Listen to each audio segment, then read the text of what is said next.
మాక్లూర్ మస్తా ప్రభాకర్ గారు హైకోర్టులో దాఖలు చేసినటువంటి రిట్ పిటిషన్పై మార్చిలో తుది ఉత్తర్వులు వెలువడి దాంట్లో ఏప్రిల్ 2లోగా అవిశ్వాస తీర్మానంపై నిర్ణయం తీసుకోవాల్సిందిగా హైకోర్టు ఆర్డర్ ఇచ్చినందువల్ల దానికి అనుగుణంగా మార్చ్ 13వ తారీఖు నాడు నోటీసులు అందరి మాక్లూర్ ఎంపీటీసీలు అందరికీ ఇచ్చి ఈరోజు అనగా 30వ తారీఖు మార్చ్ 2024 10:30 ఎంపీడీఓ ఆఫీస్ మీటింగ్ హాల్లో అవిశ్వాస తీర్మానంపై మీటింగ్ ఏర్పాటు చేయనున్నది.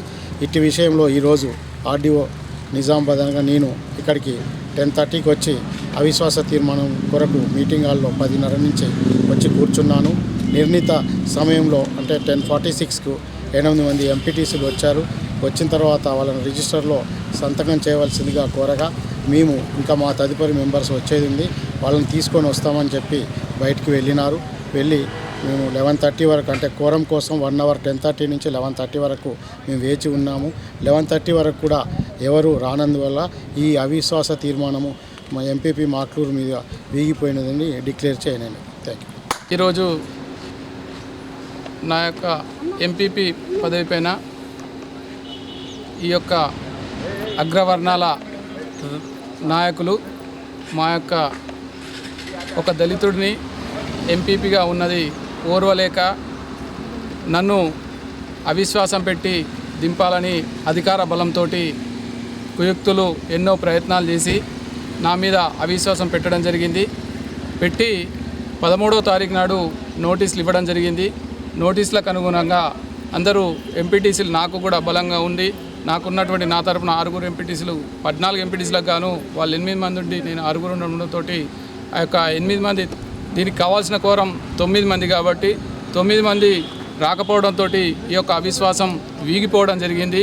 అంటే ఒక దళితుడు ఈ యొక్క అధిష్టానం మేరకు ఇక్కడ ఉండడం ఇష్టం లేని వారందరూ కూడా నా మీద కక్షపూరితంగా ఈ యొక్క అవిశ్వాసానికి తెరలేపి అవిశ్వాసాన్ని చేపట్టడం జరిగింది. నేను మండల ప్రజలకు, నాతోటి ఉన్నటువంటి ఎంపీటీసీ సభ్యులకు, నాతోటి ఉన్నటువంటి నాయకులకు, అదేవిధంగా ముఖ్యంగా మా యొక్క మాజీ ఎమ్మెల్యే జీవన్ రెడ్డి గారికి ప్రత్యేకమైనటువంటి ధన్యవాదాలు తెలియజేస్తున్నాను. అదేవిధంగా కేసీఆర్ గారికి కూడా ధన్యవాదాలు తెలియజేస్తూ ఉన్నాను. ఎందుకంటే నేను 2001 నుండి ఈ యొక్క టీఆర్ఎస్ పార్టీలో ఉన్నాను. 2001 తర్వాతనే 2000 ఇప్పటి వరకు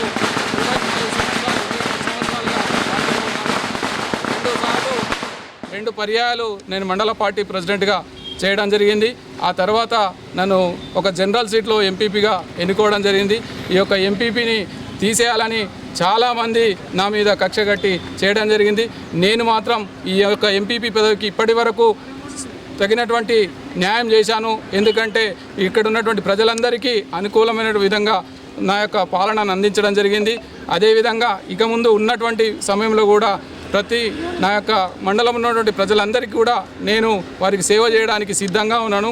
ఎలాంటి ఇబ్బందులు లేకుండా నేను వారందరికీ సేవ చేస్తానని చెప్పి తెలియజేస్తూ నాకు సదవకాశాన్ని కల్పించినటువంటి అందరికీ మరియు మీడియా మిత్రులకు, పోలీసు యంత్రాంగానికి, అధికారులందరికీ కూడా మరొకసారి ప్రత్యేకంగా ధన్యవాదాలు తెలియజేస్తున్నాను.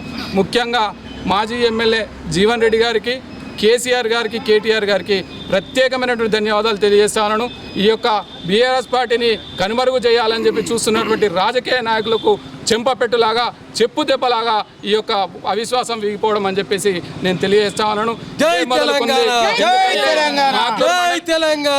మాక్లూర్ మండలం నుండే సురువైంది. బిడ్డ, మీరు ఎన్ని ఆటంకాలు కల్పించినా, ఎన్ని కేసులు పెట్టినా, ఎన్ని అడ్డంకాలు కల్పించినా నాకు కూడా భయాందోళనకు కలిగించారు. కానీ నేను ఎక్కడ కూడా తల ఒగ్గను, ఎవరికి భయపడను.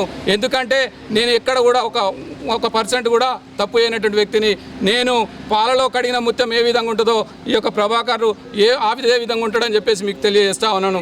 ఎందుకంటే మీరు ఎక్కడ ఏ ఎంక్వైరీ చేసుకున్నా, ఎక్కడ ఏ కేసు పెట్టినా నేను ఏదానికి భయపడలేదు లేదు.